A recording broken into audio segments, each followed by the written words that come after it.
მოგესალმებით, მე გახლავართ დავით მაგრაძე, საქართველოს მთავრობის კანცელარიის საგარეო ურთიერთობათა სამსახურის მრჩეველი.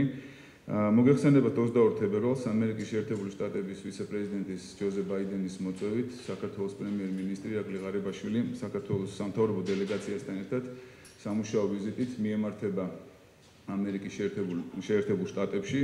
დაგეგმილია უმნიშვნელოვანესი შეხვედრები რიგ სხვადასხვა თანამდებობის პირებთან. ვაშინგტონში სამუშაო შეხვედრები გაიმართება თეთრ სახლში, სახელმწიფო დეპარტამენტში, სენატშიც და კონგრესშიც. ამის გარდა საქართველოს დელეგაციის შეხვედრები ექნება სხვადასხვა ორგანიზაციებში, მაგალითად დაგეგმილი არის შეხვედრები 1000 წლეულის გამოწვევის პროექტში, კორპორაციაში.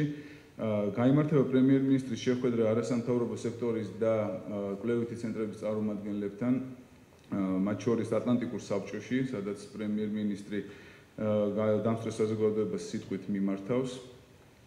ასევე შეხვედრები იგეგმება საკმაოდ დიდი მსხვილი ბიზნესის წარმომადგენლებთან.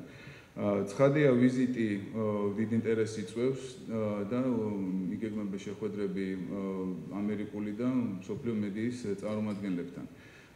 ჯერჯერობით ეს არის ინფორმაცია, რის მოწოდებაც გვინდოდა, ნებისმიერი დეტალი იქნება მოწოდებული, ჯერჯერობით ზუსტება დეტალები ვიზიტის და შეხვედრების, როგორც კი გვექნება ინფორმაცია, მოგვაწოდებთ. დიდი მადლობა.